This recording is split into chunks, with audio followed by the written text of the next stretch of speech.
Perfect. All right. So we're here with Dre. She is amazing. She is directly under my girl Sierra, who you guys have seen me do interviews with before. And we just decided to have a private call, and she has a bunch of questions for me. So we decided to record it and see where it goes. So shoot. Yeah. So, there's this one thing that I struggle with a lot, and it's motivation. And I'm super motivated on a few days, and then like a week goes by, and then I just lose the motivation. And so I'll it's not even with the business, it's with everything. It's with photography, design, it's with my macrames, it's with even doing like simple things like laundry.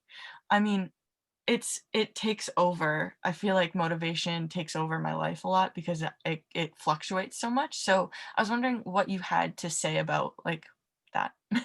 Yeah, I want to preface that with I watched your IGTV and I was genuinely inspired. And I know I commented on it as well. And I meant every word because I dealt with very similar problems. And my mental health when I started this business was not good. I was just starting to find myself and allow myself to open up to a better life and like start to create those habits that would create that better life for myself. And one of the things that I did that transformed my life, and it sounds so freaking simple, is if it takes less than 20 minutes, just force yourself to do it. Like literally, do not give yourself time to think. Do not give yourself time to think about it. Don't give yourself time to feel about it. Just literally let your nervous system take over your body and do it. It doesn't matter what it is, if it's business, if it's chores. Like Christina came and she lived with me for a month. She knows that's the main thing that I stick by is if I put dishes in the sink and I have downtime right then, I wash them. I don't wait. I just do things because that is the number one life hack to not wasting time and to keeping your space really organized and clean. Because for me as well, for my mental health, that really helped my my motivation, it helped my focus, I should say, is to keeping my space the way that I want it. Because I'll notice my mental health the moments that I start slipping, it reflects in my space. And that's for me personally. So I don't know if you've noticed that, but that is something that I've noticed about myself. And so I just do things really quick. I also had to recognize that motivation is a feeling and we can't base the things that we want all the way on feelings as far as actions go. We can base our why. Now when we base our emotional attachment to getting something done, that's important because manifestation, I talked about it in my story today, like manifestation is a feeling. We feel as if we've already accomplished the thing, and that's how we maintain our vibration to attract the thing that we want at that vibration, is we feel as if we've already had it. So it's important to know those feelings and attach those to our why, but it's also important to know that when it comes down to the action, motivation is a fleeting thing. You will have days where you're going to be down. You'll have days where you're up. So you have to really have those DMOs where it's like those non negotiable DMOs. I'm going to do this no matter what for my business every day. And then recognizing those days that you truly need the downtime. Like, okay, this is my mental health day. I'm deciding because I have autonomy over my time because of my business that I'm going to take the downtime today, you know? And you'll start to find that it won't even really work in the terms of like you'll end up working because you start to get in that routine. Like yesterday, I woke up, I was like, you know what? I woke up late. I really feel like I should give myself a break. I scheduled like by the end of the day, I was working full time. I had back-to-back calls. I went on a go live with Sierra. Like I ended up working the whole second half of my day. And I was like, wow, I feel so invigorated. And I'm running with that momentum. So I'm not allowing myself to get stagnant, because if you notice when you get into depressive episodes, it's like if you let yourself go deeper and deeper and deeper and you know go a few days without showering, or leave the motivation to cook food for yourself, the more days in a row that you let something not happen, the easier it is for it to keep not happening. So if I go 3 days, right, without feeling that motivation for work, and I'm not forcing myself to work and get back in that habit, because sometimes we have to do things we don't want to do. Like that's life, you know what I'm saying? So if I let myself go for multiple days, it's going to be way harder to get back in routine. I just got myself out of a slump. And so realizing that as well, that like don't allow yourself to go that many days. And sometimes it is difficult, but we have to just like force ourselves to do it, Mhm. because and then when we are good, remember the feeling of being good. Like literally journal, because I know I used to only journal on bad days to kind of get it out. I journal on every day now because I need to remember what it feels like to be able to recall those feelings of I'm I'm motivated. I want this. I need to make this happen. People are relying on me and I love them. I want to serve them, right? You need to remember the feeling and the actions and the things that you did that day that got you there. Because a lot of the times we just go through life and we're not recognizing what we're doing, and all of the little things that we're doing is adding to our mental state, how we feel that day, and we're not even recognizing the connection. It's not even a connection in our mind. So when we journal every day, we become really aware. And Brendon Burchard, High Performance Habits, his planner really helped me be aware of this as well, because you have to rate yourself. I actually have it sitting right here. Oh, I'd But love to get that. yeah, I will. It's an assessment in the morning, it's an assessment in the evening, and one weekly and one monthly and one quarterly and one yearly. So like it's very like, and it's not out of judgment. It's out of recognizing who you are and your patterns. And so you can optimize on the days that, you know, you're good, and you can remember the feeling so that you can drag that feeling into the days that you feel like you're dragging your feet. You know what I mean? So that would be my long-winded answer. I think that was like four different things that No, I that was helped. gold. All of it. That was, like, spot on. I had to write down things because I didn't wanna forget about it, even though I know we're recording, but I needed to. Yeah, Okay, so I'm gonna since we talked about that, I guess I'm gonna talk about, um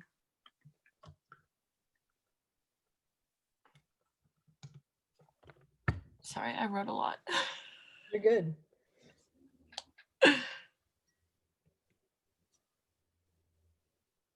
So, okay, I would like to hear about, like, um, how you motivate yourself, like, to so for me, myself, I work well when other people tell me what to do. So if somebody comes like in a job, if somebody comes and says, "Okay, you need to do this, this, and this before the end of the day," I have it done. And so can you speak about maybe like the difference between like motivating yourself and having somebody else motivate you? Yeah. Okay. So something that really helps me is doing things that are going to build my confidence in seeing myself as the authority in my life, because we're so conditioned to do things when people tell us, and to have that employee mindset where like we're like, okay, that person is relying on me for this company to run. I need to get these three tasks done today, so I know I have to do them by 4 p.m. and I'm going to get it done. And all of a sudden it's like as soon as we have that structure laid out for us, we know exactly what to do and how to get it done, meaning that we can do that for ourselves. So, really, it's not much of a difference as it is just restructuring our mindset to apply the same principles to ourselves. So, Mhm. almost thinking of yourself as a separate entity. When you make your schedule, imagine, have that mindset of like, okay, this is, if I was walking into a job and I didn't do it, I would get fired. Right. So I'm going to set the schedule up for myself. I'm going to commit to these things, and starting with small things as well. So, like, um, making to do lists for certain days where like, okay, each of these tasks take less than 20 minutes. I'm going to set aside 3 hours and get, I don't know math very well, but whatever 20, whatever the number adds up to. I'm going to set aside 3 hours and get as many 20-minute tasks as I can get done in that 3 hours to start my morning off. Now I'm confident. I trust myself. I'm starting to realize that, okay, when I say I'm going to do something, I'm actually doing it. I'm Mhm. following through. So you're building that trust and that confidence within yourself, and really thinking of, just your identity isn't what you feel, what you do. Like your identity is truly like what your results are. You know what I mean? And not in a bad way, but like that's how we are able to gauge our progress, right? Is like what we're actually creating, like the end result. You know what I mean? And also giving ourselves the grace to build up to that point, because anything built that has longevity, that's really worth it, that's really big, is not going to be overnight thing. This is like a lot of, if example, the rapper Russ, he did not get famous. Now he sells out stadiums all over the world before COVID. Mhm. It took him 10 years to build up to that point of releasing songs almost every day. Oh, wow. That is the struggle of the entrepreneur. It is like, you know what I mean? Like we do this, there's so many nights and days that people didn't see, that me, Sierra, Chelsea, Chris, that we put in work. They see who we are now and they see the results that we have now, and they don't think about the past 2, 5 years. You know what I'm saying? Mhm, So giving ourselves that grace, but also looking at ourselves as that authority and building that trust and building that confidence in like, okay, when I write things down and I do it, I'm not overloading my schedule. I'm doing things that I know I can accomplish time wise, right? So setting those smart goals, um, giving myself a deadline, knowing that I can do this in an hour. So I'm going to block off that hour right there, and then just committing to it and thinking of this schedule. This schedule runs my life. And I don't give a shit if someone else wrote it or I wrote it. I'm listening to it the same way because I want the end result. You know what I mean? So did that answer that question? definitely, 100%. Yeah, because I struggle with, yeah, I feel that if I had a stable job, stable, would it would help me focus my like, on the things that I would need to do. So, like, having a job would give me the tools to help me, even though I have this community, for some reason, like, having a community of having, like, something to do every day for a job would help me do something every day for myself, and I need to change that mindset, because that's just, like, me thinking, like, the only way I'm gonna be able to do something is if I'm making money some other way. The only way that I'd be able to, like, sell a machine is if I have, like, if I have a job and I am stable, like, in health insurance and, like, all of that. And so that's definitely something that I'm struggling with a little, is, like, um 'cause I'm 6 months in and I haven't made a sale, so I'm I'm not discouraged.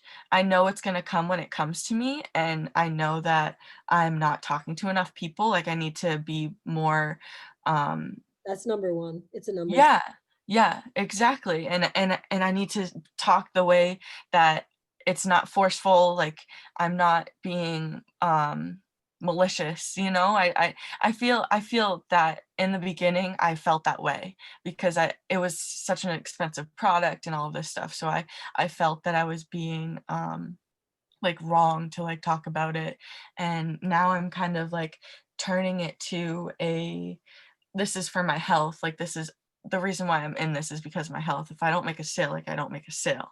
That's how I feel at this point, because it's changed my life so much that, I know I'm rambling, but No, you're good. You're good. yeah, it's just changed my life so much that, like, I I just I'm happy that I'm a part of the community. I just haven't seen enough change in myself to be able to say, "Okay, yes, you're gonna make a sale soon." Yeah. And with making a sale, it is really a numbers game. Like you have to be having enough conversations to get enough feedback and get enough data to actually recalibrate your mindset sometimes. Like I can confidently sit here and tell you that because I've closed, well over 60 sales.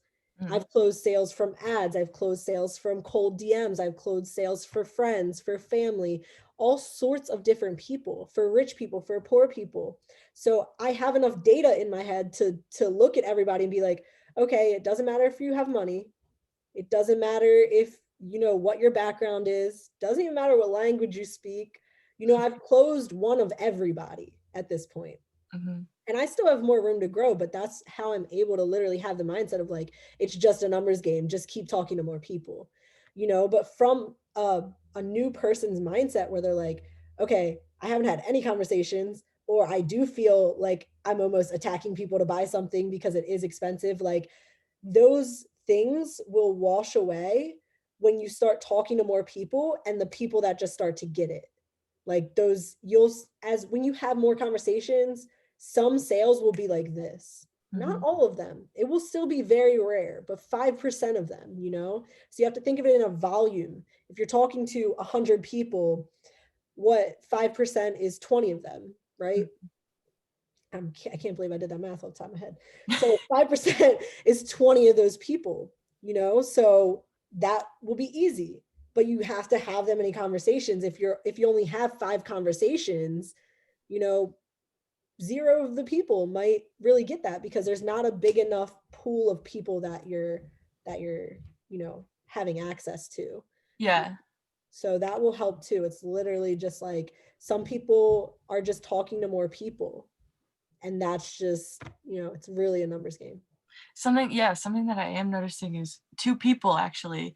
It's easy because they're, like, so open to it, and, this one girl said she was gonna purchase one in January next year because she has, like, debts she has to pay off, and I'm like, I'm completely fine with, like, waiting because it's an easy sale. She's already interested, and she already knows, like, the benefits, and, like, I don't have to explain anything. It's just like a waiting game for me. I Mm. mean, some people might say, like, "Oh, you can figure out a way to, like, add this into your payments," but I would rather just wait and see, like, how it goes, and if they decide to, like, purchase sooner, then that's great, but, yeah, I feel like that's an easy client for me is because she's just, like, right there. Exactly. And there's 2 things that you can do in the meantime. When you wait, you don't want to just have, because sometimes we get attached to that, like, okay, yeah, she is going to close at some point. So, like, I already have that money. Don't, Oh, no, no, no. No, yeah, no, no, no. always assume that like you still have to fill your pipeline. You know what I mean? Like always be filling your pipeline. And when you think of her, send her things. Like still like don't just leave her be. Like build a rapport with her still, build that relationship and continue to educate her in the time being. So when you start to learn more and more about her, you'll realize what she's interested in and what information she wants to know.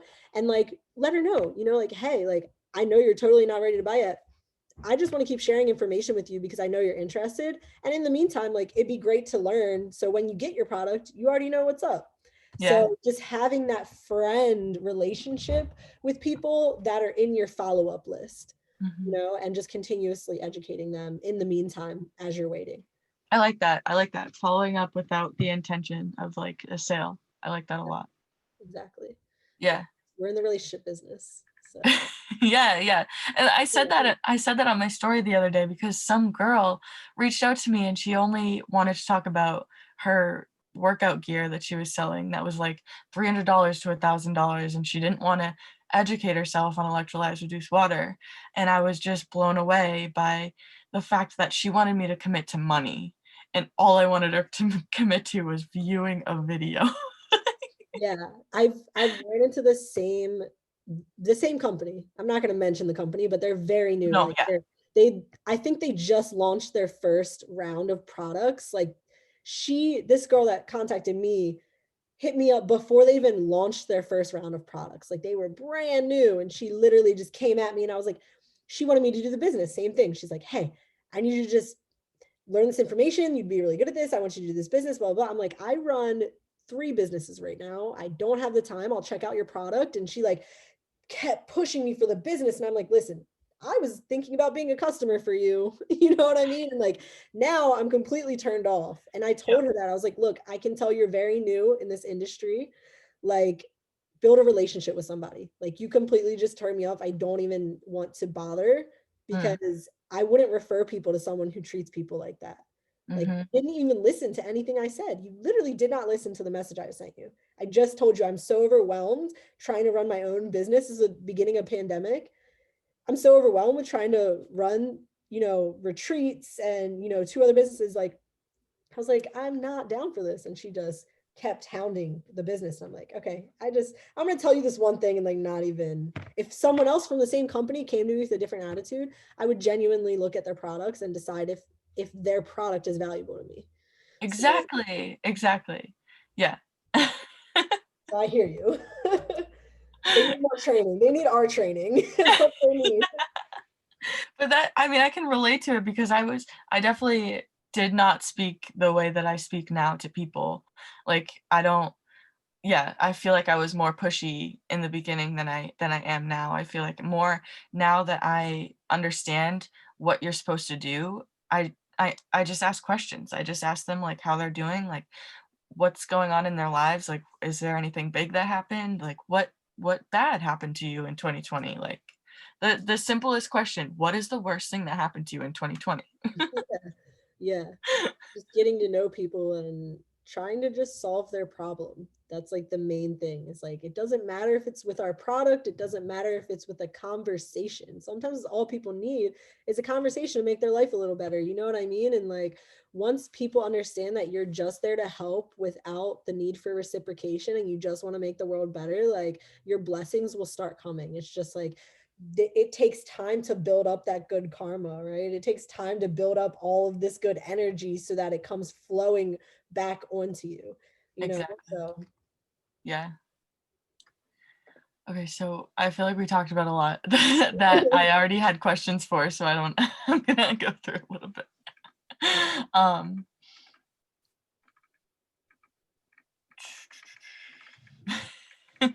so yeah, I guess this is kind of a personal question, but since you work for yourself, how do you get health insurance? Like, do you need vision? Do you have dental insurance? Do you have like specific, do you have anything like that you need to um like pay for to get the health insurance? Like, how does it go? yeah. So, right now, since I'm a small business owner and I write off a lot of my expenses, um, it basically there's two ways that you can run your business. You can send in all of your write-offs and you can basically report a loss, which I'm being really transparent here, and a lot of people talk about reporting losses in order to avoid taxes and stuff like that, and it's legal, so I'm totally fine talking about this. It's completely legal. You're literally just taking your write-offs, but you won't show as profitable. So I am still in the portion of my business 2 years in that I'm writing everything off and I'm basically reporting losses so that I can claim state insurance. But I also pay for a lot of my stuff just out of pocket. Like I do a lot, like a lot of my health things are more holistic, which aren't even covered by state insurance. So like if I go to a patient first, yeah, it's covered. I don't have a copay.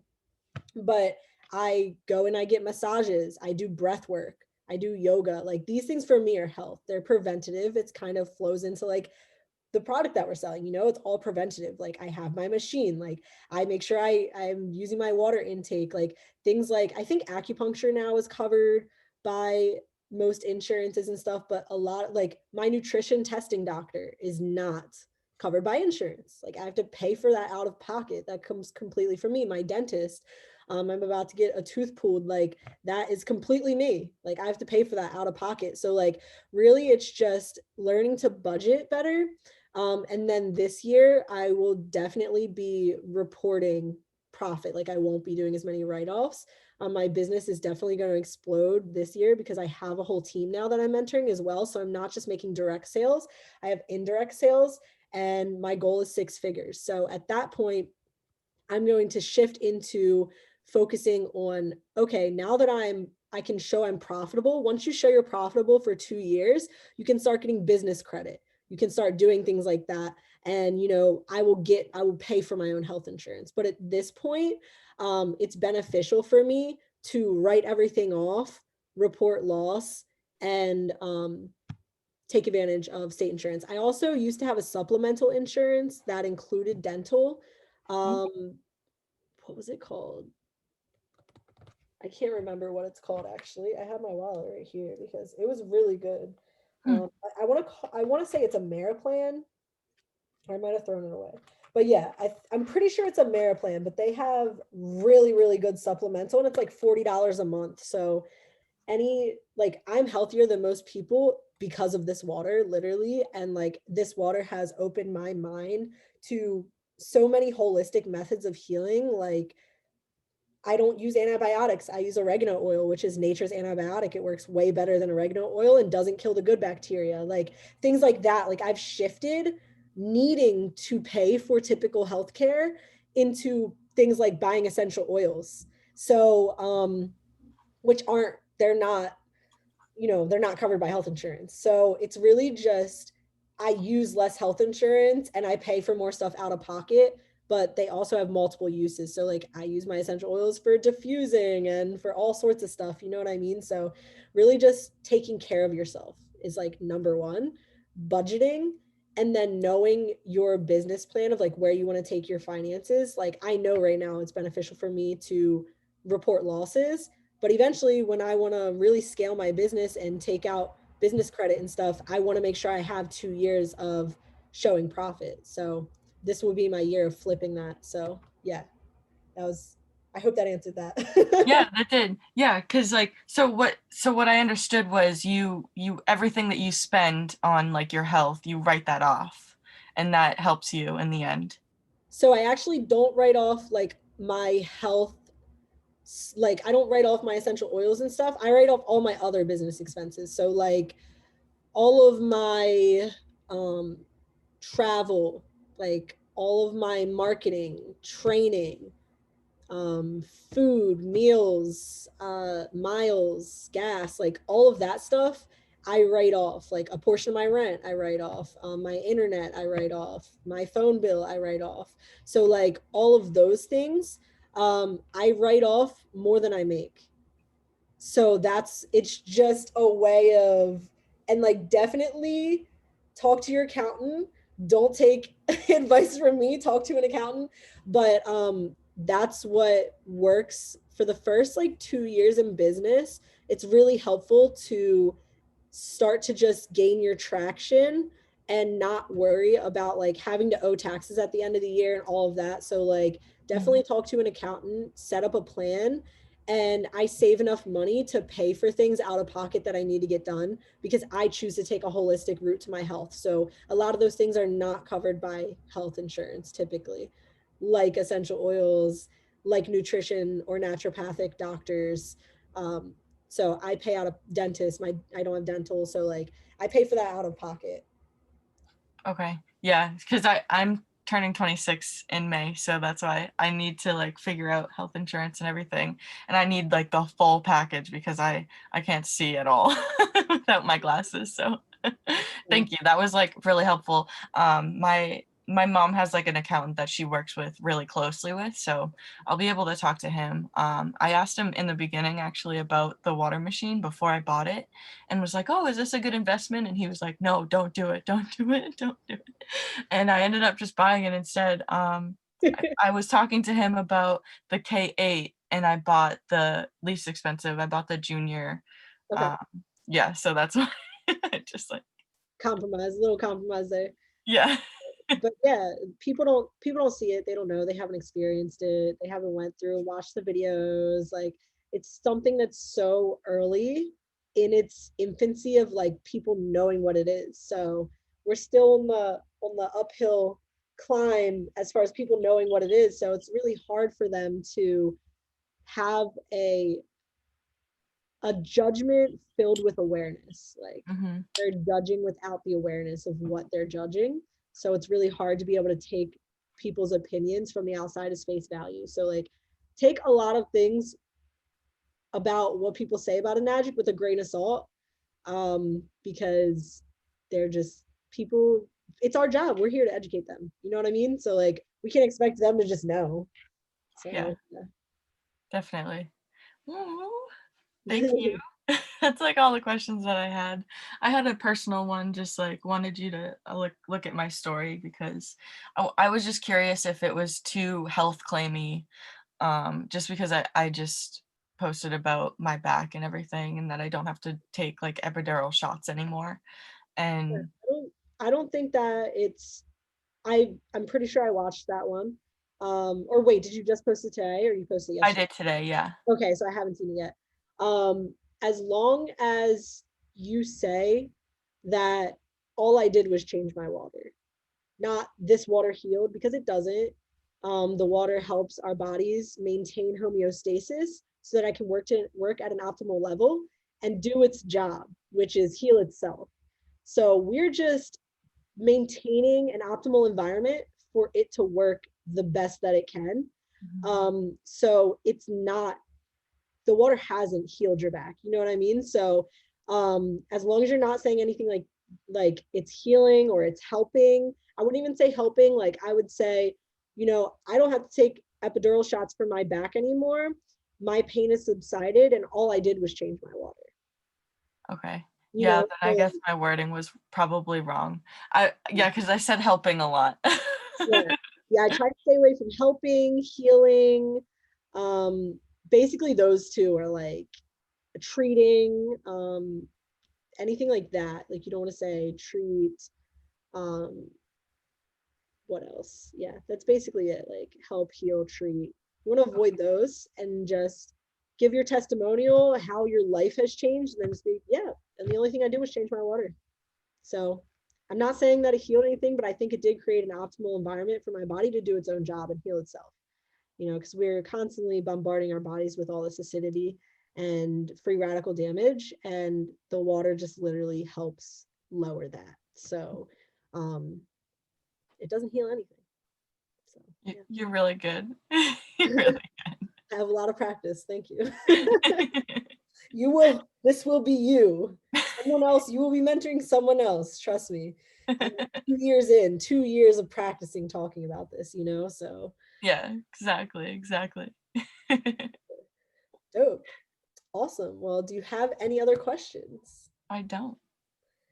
Perfect. Well, Dre, this was amazing, and I really appreciate you reaching out to me because I enjoy talking to you and I enjoy your questions. You're very insightful and resourceful, and it's going to take you far. So Thank you. once you get past the mindset things that are just other people's, they're just other people's limitations, they're not yours. Your first thought is someone else's thought, it's not yours. So once you break that shit down, which takes time, it takes effort, but you definitely got it. You have a heart of gold, and that's going to shine through. And that's really what's going to take you so far, because like your sweet energy like radiates from you. You're so kind. Thank you. So I love you and thank you. And let me know if you ever want to do another call. Okay. Yeah, All right. and send me your address too. Oh, yes. Yes. Thank you. All right. We'll talk later. Okay, have a good day. You too. Bye.